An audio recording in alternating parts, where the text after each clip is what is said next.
Segunda-feira, mais um Conversa de Eleição, esta semana apenas com o Fernando Medina. Miguel Paiás Maduro está ausente por outros motivos profissionais. Bem-vindo, Fernando Medina. Nestes dias Olá, viva. as alterações à lei laboral estão a aquecer a atualidade.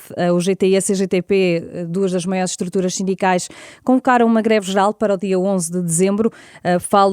Dizem que o novo projeto para a lei laboral apresentado pelo Governo é um retrocesso. O Governo apresentou mais de uma centena de propostas de alteração. O Primeiro-Ministro diz que esta seria uma lei amiga do trabalho. Fernando Medina, a minha questão é, este anteprojeto do Governo parece-lhe mais amigo dos trabalhadores ou dos patrões? Eu acho este projeto completamente a despropósito. Aliás, se há algo que ressalva desta proposta apresentada pelo Governo, é que ela não tem nenhum sentido no argumentário, no progresso relativamente à melhoria da competitividade ou da produtividade ou da coesão na sociedade portuguesa. Todas as reformas laborais, mesmo aquelas que tenham soluções das quais eu pessoalmente discordo ou duvido da sua eficácia, mas têm sido orientadas num sentido de aumentar a produtividade, a competitividade, melhorar a coesão na nossa sociedade. Ora, esta é talvez das poucas reformas que me lembro que não prossegue nenhum desses objetivos. Isto é, um simples somatório de medidas que correspondem, na sua generalidade, a velhíssimas reivindicações do que eu denominaria aqui um velhíssimo patronato que não está, aliás, hoje sequer refletido na generalidade dos empresários e das empresas portuguesas. De facto, há ali propostas que são chocantes da sua existência. Permitam-me que diga algumas. Sim. O Governo prepara-se para descriminalizar a não declaração de trabalho. Isto é, eu tenho alguém a trabalhar sob minha responsabilidade. Fujo às minhas obrigações. Não declaro à Segurança Social. Não faço os descontos à Segurança Social. Fica a pessoa na situação mais precária e desprotegida. Esta situação, e bem, foi criminalizada na última revisão do Código de Trabalho. Logo a seguir a isto, só para dar um exemplo concreto limitado, houve um registro extraordinário de 300 mil trabalhadores do serviço doméstico. Na sua grande maioria, mulheres. E o Governo agora quer voltar atrás e não tornar isto crime. Isto é, a não declaração de um trabalho efetivo, real, que existe e que se cumpram as leis adequadas. Mas o que é que isto melhora a produtividade ou a competitividade da economia? Rigorosamente nada. Ora, nós temos uma situação em que um trabalhador é despedido ilegalmente. Isto é, o Tribunal decretou, depois de avaliado e ponderar todos os argumentos, de que o trabalhador foi ilegalmente despedido. Então, e o trabalhador não tem direito à sua reintegração? Não estou a dizer que o peça, não estou a dizer que o queira, mas não tem o direito, não é a obrigação mínima de quem agiu ao arrepio da lei poder ser declarado como tendo que reintegrar um trabalhador. E tudo isto são um conjunto de propostas que vão todas um pouco nesta linha, que eu nem vi, aliás, muito particular na agenda das várias entidades patronais. Aliás, já as via mais remetidas para um certo baú de uma história mesmo patronal e menos empresarial do nosso país. E por isso eu acho que esta reforma, que acho que os sindicatos e as centrais sindicais estão bem, e merecem o apoio na sociedade portuguesa pela total falta de sentido que esta proposta do Governo tem. Como é que vê, por exemplo, na questão do fim da obrigação da apresentação de provas e audição de testemunhas nos processos disciplinares colocados a trabalhadores? Já em 2009, uma medida semelhante foi considerada inconstitucional. Está o Governo a repetir erros? Qual é que é o objetivo? É uma belíssima pergunta que eu tenho dificuldade em encontrar resposta. Qual é o objetivo? O objetivo aqui é pura e simplesmente dar mais força ao lado patronal nas várias matérias que discorrem e que estão por trás das propostas do Governo. Mas eu entenderia, se nós estivéssemos a reforçar o poder de uma das partes, nomeadamente até do lado patronal, se nós disséssemos, nós temos aqui um obstáculo central à produtividade das nossas empresas. Eu recordo-me, por exemplo, na discussão das alterações ao Código Laboral feitas no tempo do governo socialista, não do último, mas do anterior governo socialista, que houve várias medidas que foram avançadas que tiveram o debate firme e frontal das centrais sindicais. Lembro, por exemplo, quando se introduziu a proposta relativamente ao banco de horas, isso foi alvo de muito debate, mas era uma medida que era importante do ponto de vista da produtividade das empresas, isto é, a possibilidade de empresas e trabalhadores acordarem numa organização do tempo de trabalho diferente, isto é, o horário de trabalho é o mesmo, mas trabalha-se mais nos dias, menos outros. Mas na altura foi feito com garantias, isto é, que a decisão para um modelo desta natureza implicava que o trabalhador não estivesse sozinho a negociar esta solução e que houvesse, no fundo, uma decisão ao nível da empresa sobre esta matéria. Isto tem impacto sobre a produtividade de muitas empresas, isto tem impacto sobre a competitividade das empresas. Agora, por exemplo, nesta matéria em concreto, o que o governo pretende é passar isto para a adesão individual. Mas isto serve o quê? Isto melhora o quê? A figura existe, a figura é utilizada, está na lei, existe, é utilizada. Não se conhecem obstáculos de maior. Porque é que se individualiza a relação de trabalho? Precisamente para dar uma força maior a um dos lados na equação. Melhora a produtividade e a competitividade? Rigorosamente nada, porque não é conhecido nenhum obstáculo da utilização de uma figura que já existe na lei. Aquilo que a Filipe estava aqui a referir é outro aspecto muito importante. Quando se toma uma decisão dessa sobre processos disciplinares, mas em que é que isso tem a ver com a melhoria da produtividade e da competitividade da economia portuguesa? Digam-me, quer dizer, algum especialista que me refira a isso, alguma empresa com significado no nosso país que diga eu tenho aqui um problema, tal é o volume de processos disciplinares que eu tenho aqui dentro, que isto se tornou uma matéria premente e urgente. Não há. Não Acha, há, e por acha, isso isto é uma operação ideológica do governo, estritamente, pessimamente motivada, pessimamente argumentada, é penalizadora para o país, porque o país encontrava-se numa fase de uma relativa estabilidade e paz social no nosso país, e o governo, com uma proposta que não resolve problemas nenhuns, apresenta uma proposta que só cria problemas de ruptura, não sendo para nenhum benefício coletivo. Fernando Medina, acha questões como esta dos processos disciplinares e também outras alterações na questão do outsourcing podem favorecer as empresas na questão dos despedimentos estratégicos? Favorecem nomeadamente um patronato aivado de concepções antigas do que são as relações laborais e que devem ser, e acima de tudo não introduzem nenhum contributo, o mínimo que seja, para a melhoria da produtividade e da competitividade.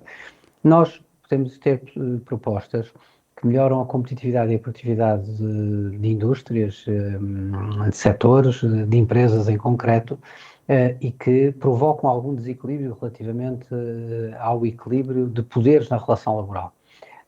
Mas podem ter justificação e podem ter uma boa justificação e justificam que se reflitam e que se tente negociar em concertação social sobre estas próprias matérias, compensando, aliás, noutras áreas em que haja necessidade de reforço do poder laboral. Isso é o normal, é a vida da concertação social. O que esta proposta faz não é nada disso. As propostas não melhoram nada. Não se destinam a melhorar nada, destinam-se a aumentar de forma arbitrária o poder das entidades patronais, sem que isso signifique ou sem que isso tenha por base qualquer melhoria da produtividade ou competitividade. Já aqui tínhamos falado da questão da lei da greve e de que poderia ser considerada inconstitucional, as alterações apresentavam esse risco, mas não lhe faz sentido, por exemplo, alargar a questão dos serviços mínimos às creches, por exemplo? Depende, esse debate, eu acho que todos os debates podem ser tidos, desde que eles sejam tidos com um motivo e desde que haja a noção do equilíbrio e de preservação da paz social. A negociação laboral tem esta sensibilidade particularmente delicada. Essa não é uma matéria que me choca, que seja discutida e que seja debatida. Não conheço, aliás, também particulares casos de grandes greves em alguns dos domínios que são aventados pelo governo. Devem ser alvo de debate. Agora, o conjunto todo deste pacote, como ele é apresentado, é uma coisa que não faz sentido nenhum, e era bom que o Primeiro-Ministro compreendesse e visse com alguma rapidez naquilo que, no buraco que está a enfiar o governo e também o país, que vivia até agora num clima de paz social, que eu admito que possa haver medidas e áreas em que é preciso, em que há rupturas, em que há avanços, que não há consensos e que causem turbulência, causem agitação, um grande debate público. A reforma em política, não é, fazer reformas em política não é um exercício de agradar a todos. Agora, deve-se fazer isso quando isto tem um propósito, quando tem um objetivo, quando dizer eu vou ter estes momentos de tensão porque eu estou aqui à procura de um objetivo, de um bem maior. Aqui não há nada disso, aqui é um conjunto de disparates destinado simbolicamente a reforçar os poderes patronais na lógica antiga que o patronato as colocava, porque nem sequer os modernos empresários, vários aliás com quem falei sobre este assunto, veem qualquer relevância ou qualquer interesse particular em muito o que é que está colocado neste pacote. Quando, já que falou do Primeiro-Ministro, quando vemos Luís Montenegro numas declarações a dar a entender que atrás desta greve geral há motivações políticas, nomeadamente nas ligações ao PCP e ao PS, acha que Luís Montenegro está a tirar a leitura correta desta ação das estruturas sindicais? Não, está a tirar não só a leitura errada, como está a tirar achas para a fogueira, porque primeiro está a tirar a leitura errada e até ofensiva com os seus companheiros de partido que fazem parte da UGT e que repartem, aliás, o poder com a tendência socialista dentro da UGT. A UGT é uma construção onde estão os trabalhadores sociais-democratas que, aliás, votaram a favor desta greve geral. E Luís Montenegro convém não pisar na mão que lhe deram, porque Luís Montenegro, há cerca de um ano atrás, gabava-se, e bem, por assim dizer, com esse mérito, ter feito um acordo de rendimentos com o GT. Por isso, na altura, a UGT era boa porque fazia o acordo com o governo, agora com o UGT não concorda. A UGT está ao serviço de outras forças. Não, não é forma de se tratar um parceiro social, não é forma de se tratar a UGT, e mostra bem, aliás, o nível de erro que todo este pacote é, o facto de forçarem a UGT desde a primeira hora a uma posição contra esta que não é uma posição natural na UGT. Nem a convocação de greves, nem muito menos a convocação de greves gerais, de acordo com a CGTP. Isto mostra bem o profundo erro no desenho do pacote e o profundo erro na condução política deste processo por uma ministra cuja intenção, a única que se lhe conhece relativamente nesta matéria, é reforçar o poder a um antigo patronato nos antigos termos que os antigos patrões colocavam, isto é, dominar os trabalhadores nas relações laborais, mas já não se aspira aqui a nenhuma melhoria da produtividade ou da competitividade das empresas portuguesas. É preciso recuar 12 anos para vermos uma greve em que coincidisse o GT e CGTP. Que impacto político pode ter esta decisão das duas estruturas sindicais no governo? Pode prejudicar a imagem do governo, de Luís Montenegro? Bom, o objetivo que as centrais sindicais procuram com isto é que este pacote seja revertido, e acho que fazem bem, porque este pacote não faz nenhum sentido. Eu não estou a dizer que dos 100 conjuntos de propostas de alteração não haja algumas que se aproveitem e mereçam ser discutidas. Consegue Agora, dizer-nos exemplos? o núcleo geral sobre isto, não. O sentido geral deste pacote é profundamente negativo. É que a minha questão está em algumas das propostas concretas que eu acho chocantes. Eu acho a descriminalização do trabalho não declarado, eu acho que não só cabe na cabeça de alguém um pouco virado para a Idade Média. Quer dizer, só alguém, ainda por cima, sabendo o progresso que o país tem feito nesta matéria, sabendo os benefícios que houve de uma medida desta natureza. Eu volto a repetir. Depois da criminalização do trabalho não declarado, isto é, a criminalização de todos aqueles que contratavam pessoas em situação precária, muitas vezes hiper precária, porque o próprio regime já assim o determina. Falo, por exemplo, dos trabalhadores de serviço doméstico, por exemplo, por uma questão de confiança, não estão sujeitos a mecanismos de proteção da relação laboral, no sentido, pode ser terminada a relação laboral a qualquer momento, é isso que a lei determina. Mas logo após essa criminalização, mais de 300 mil pessoas foram regularizadas. Significa 300 mil pessoas que estavam em situação ilegal. Estavam em situação ilegal porquê? Porque aqueles que as empregavam não queriam pagar para a Segurança Social e queriam manter um poder ainda mais acentuado sobre pessoas que já estavam numa situação precária e tantas das vezes a receber mal. E agora o governo quer recuar a isto porquê? Isto é um instinto um pouco medieval de concepção das relações até entre seres humanos e entre pessoas, que é verdadeiramente chocante. É chocante também voltar-se atrás na possibilidade da reintegração do trabalhador. Agora argumenta-se que se está a favorecer o trabalhador porque o trabalhador não tem interesse em ser reintegrado. A questão não é essa. A questão é se o trabalhador tem direito a ser. Depois, se o quer ser e em que condições é que o será, é uma questão que tem o trabalhador direito a ter uma palavra sobre esta matéria. Mas nós vamos agora recuar nisto porquê? Isto para mim é chocante, digo-lhe mesmo, acho. E depois, é chocante este conjunto de medidas. E é chocante o facto de uma pessoa não conseguir, isto não ter como fim a melhoria da produtividade da economia portuguesa. Porque, vejamos, eu sou social-democrata. Eu percebo que, por exemplo, um liberal tenha ideias diferentes das minhas sobre a forma de melhorar a produtividade e a competitividade da economia. Tem certamente, não convergimos em muitos aspectos. Mas essas ideias devem ser respeitadas, ouvidas, debatidas e quem tem o poder exerce o poder e tem também a prova, fará a prova da validade das suas propostas. O que está em cima da mesa não é isso, é que as propostas nem sequer têm esse objetivo. Não se descortina por trás disso, não é? Nenhum objetivo. Não se descortina esse objetivo, peço desculpa, não é nenhum objetivo. O objetivo descortina-se, que é simplesmente dar mais força aos patrões e volto a sublinhar, não é quando eu faço a falar de patrões, é neste sentido do patrão antigo, onde se discute o simples reforço do poder patronal sobre o trabalhador, e não se discute a construção de uma moderna entidade empresarial produtiva, que depende naturalmente da organização e também do trabalho e do empenho de todos que a compõem. Noutro ponto, Fernando Medina, estão a ser trabalhadas alterações à lei do Tribunal de Contas. O Ministro Adjunto e da Reforma do Estado já indicou que o diploma dará entrada na Assembleia da República em janeiro do próximo ano. Em causa está uma diminuição do visto prévio para contratações públicas e um aumento da fiscalização a posteriori. O Ministro recusa a ideia de redução de fiscalização porque diz que se diminui antes, mas aumenta-se depois. Fernando Medina, esta redução de visto prévio não é meio caminho andado para mais irregularidades na contratação pública?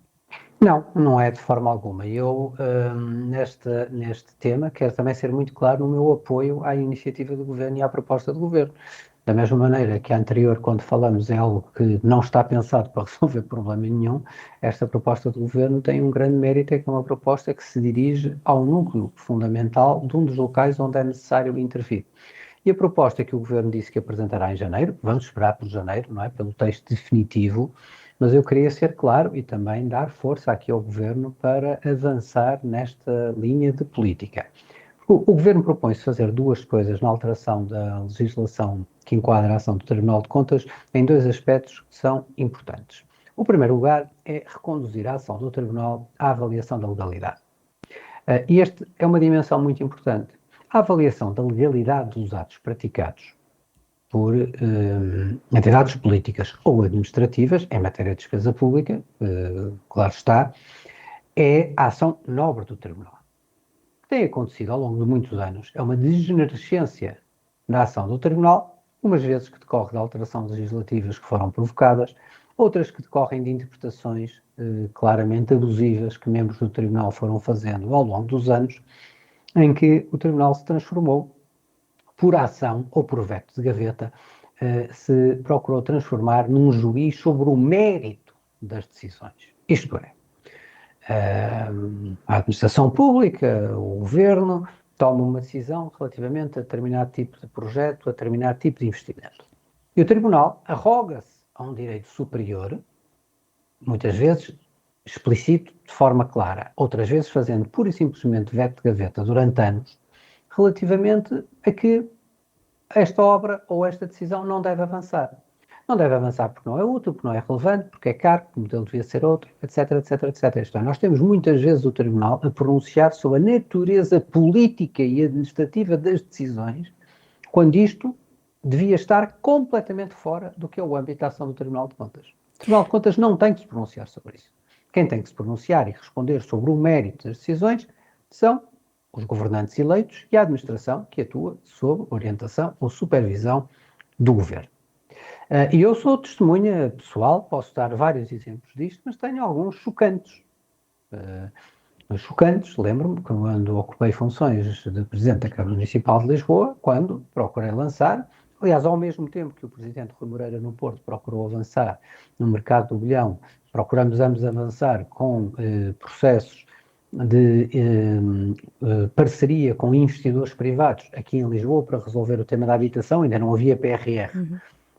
No caso do Porto, relativamente ao mercado do bilhão, por isso simplesmente deparei-me com o silêncio do Tribunal durante 2 anos, para 2 anos depois vir chumbar uma forma de atuar que o Tribunal seguinte, com outras pessoas, afinal entendia que se calhar essa não era uma forma que podia ser adequada e que prosseguia bem o interesse público. Ora, em mais de 2 anos foi um mandato que se perde. São anos em que o problema é adiado, em que não se responde. E a questão é, o Tribunal não pode ter competência para avançar e para decidir sobre o mérito da despesa e sobre a forma como se faz. Mas Segundo aspecto. não acaba por haver uma desvalorização do Tribunal de Contas? Não há uma desvalorização. Tem que haver a colocação do Tribunal naquilo que é o seu sítio certo. E o seu sítio certo é avaliar da legalidade dos atos praticados pela administração e pelos responsáveis políticos relativamente à despesa. E aqui vamos ao segundo ponto. E o segundo ponto é o nosso sistema é um sistema arcaico, que à medida que os sistemas foram evoluindo por essa Europa fora, Portugal mantém-se agarrado a um poder que é o poder do chamado visto prévio. Hoje tive a oportunidade de ler declarações da Sra. Presidente do Tribunal de Contas dizendo, bem, eu estou de acordo que haja aqui uma alteração ao regime dos vistos, mas nós não podemos deixar a administração à solta. É este mesmo conceito do não podemos deixar nada à solta que deve ser eliminado por lei como uma faculdade do Tribunal sobre esta matéria. É que o Tribunal não tem essa competência. E não vale a pena ao Tribunal anunciar e os medos, as fiscalizações sucessivas e concomitantes, não haja receio nenhum sobre isso. Nenhum dirigente deve ter receio nenhum sobre isso. As entidades públicas são obrigadas a cumprir a lei em matéria de despesa. A lei é conhecida, é pública, há capacidade jurídica e legal nas nossas autarquias, nos nossos serviços da administração central, nos vários serviços, para procederem à contratação, e o Tribunal depois exerce os seus poderes através das fiscalizações a posteriori e avaliando o que tem a avaliar e a decidir o que pode decidir. Agora, o que hoje tem que acabar é não só o tempo que se demora relativamente a estas matérias, e mais uma vez os dados que foram utilizados para falar do tempo médio da aprovação do Tribunal de Contas só são verdadeiros, ou mais uma vez, são enganadores, para sermos adequados com a expressão, na medida em que se diz que a apreciação do Tribunal são cerca de 12 dias, enquanto são 12 dias se excluirmos todos os prazos de pedidos de elementos complementares, que nós sabemos bem, conhecendo o nosso Estado, como é que funciona, fazem-se muitas vezes para suspenderem os próprios prazos de contagem sobre esta matéria. E por isso a afirmação que o Ministro faz de que não há redução da fiscalização, mas uma mudança do seu sítio, é uma afirmação exata, e fazer essa transferência é uma transferência positiva. Menos verificação em visto prévio, mais verificação em fiscalização a posteriori. E gostava só de dizer um ponto. Eu acho que sobre esta matéria não deve haver grandes concessões. Eu acho que o próprio regime do visto prévio deve ser eliminado de uma ponta à outra, na minha opinião, e o Tribunal concentra-se naquilo que se tem que concentrar, que é na avaliação da legalidade, como é que a despesa foi efetuada. Porque eu gostava também de sublinhar este aspecto, é que há um argumento que por vezes é usado, e novamente na entrevista a Sra. Presidente voltou a citá-lo, que é não, mas que é o argumento de dizer o seguinte, haver visto prévio é uma garantia para todos, porque não só nós garantimos melhor aos contribuintes que a despesa está a ser usada de acordo com a lei, mas é também uma garantia para os próprios gestores públicos que a decidem. Não é verdade.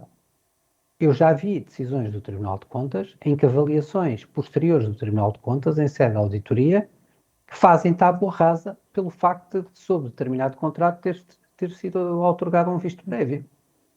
Isto basta consultar a jurisprudência e ver que isto já acontece na vida do Tribunal de Contas, isto é, não há nenhuma garantia prévia sequer que isso venha a acontecer. E mais, quando se tratam de projetos novos, de natureza inovadora, ou aqueles que o Tribunal entende que não concorda, que não gosta, que não lhe parece bem, o visto prévio é um instrumento que é utilizado para, no fundo, avaliar o mérito da ação política ou da ação administrativa. Ora, isto é que é absolutamente, isto é que não é aceitável e que deve ser corrigido na lei. Isto também decorre da lei, sejamos justos, não é só uma invenção da ação do Tribunal de Contas, mas também, e por isso a lei precisa de ser corrigida nesse aspecto, mas também deve ser, com isso, balizado muito bem o que é que são as interpretações extensivas que também já vi fazerem a propósito da legislação existente. Fernando Medina, muito obrigada. Fica por aqui mais um Obrigado. Conversa de Eleição. Regressamos na próxima segunda-feira. Até lá, uma boa semana.